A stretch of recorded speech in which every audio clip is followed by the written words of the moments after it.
नमस्कार मैत्रिणींनो, श्री स्वामिनी महिला गृहोद्योगमध्ये तुमचे स्वागत आहे.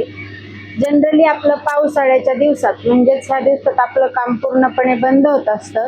आपल्या मशिनरीज एकदा क्लीन करून ठेवल्याच्या नंतर त्या दिवाळीच्या पुढे चालू होतात, परंतु माल आपला मागणी वाढलेली आहे आणि स्टॉक आपला संपला होता. त्यामुळे आपण आता ही फ्रेश आज धना पावडर म्हणजेच आपले हॉटेल लाईनला आणि घरगुती लाईनला चालणारे खलासणी हा आयटम आपण आज परत फ्रेश बॅच करायला घेतलेले आहेत.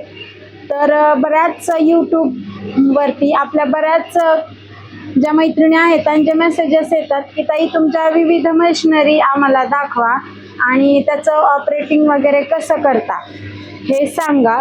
तर हा व्हिडिओ त्या मैत्रिणींसाठी आहे की ज्या मैत्रिणींचा उपवास भाजणी असेल, थालीपीठ भाजणी असेल, मसाले असतील, जे भाजणीच्या क्षेत्रात ज्या महिला काम करतात. आता खूप सुवर्ण संधी आहे आपल्यासारख्या छोट्या छोट्या गृह उद्योगांना, कारण याचं श्रेय जाते आपले तुकाराम मुंडे साहेब यांना.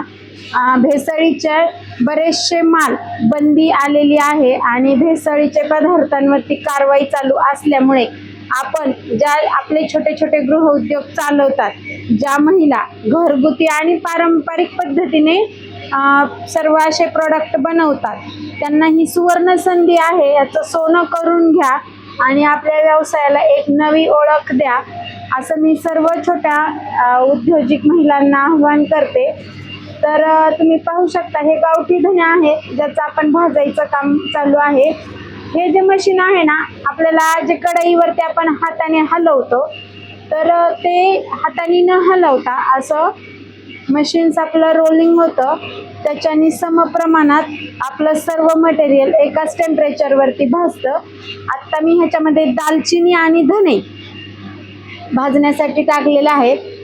हे इलेक्ट्रिक मशीन आहे आणि ह्याची अशी दोन साईडने फ्लेम चालते गॅसची, अशी दोन साईडने फ्लेम चालते गॅसची, एकसारखं भाजतं.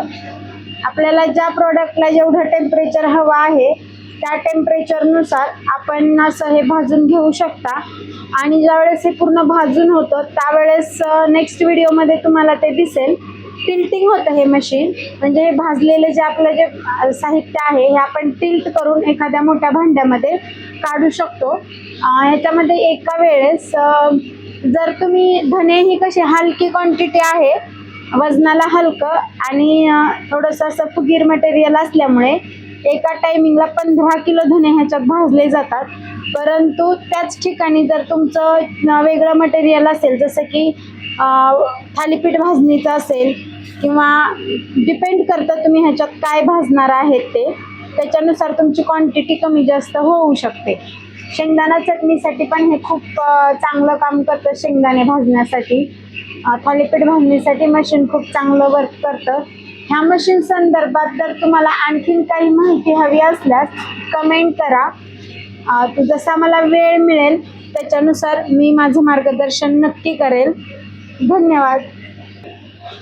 आपले धने आता ठराविक टेम्परेचरला भाजलेले आहेत, तर त्यामध्ये आपण गरम मसाला टाकून घेऊया, खडे मसाले टाकून घेऊया.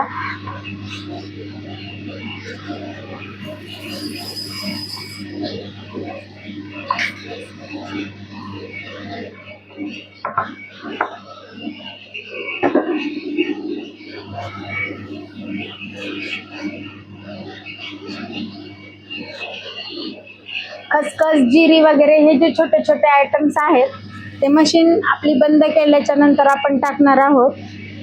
ते ॲटोमॅटिक त्याच्या जे आपण हे मटेरियल भाजतो त्याच्या वाफेवरच ते भाजून जातं. त्याला फार टेम्परेचरची किंवा खूप भाजण्याची गरज नसते. जिरे, खसखस ह्या गोष्टींना, बडीशेप वगैरे.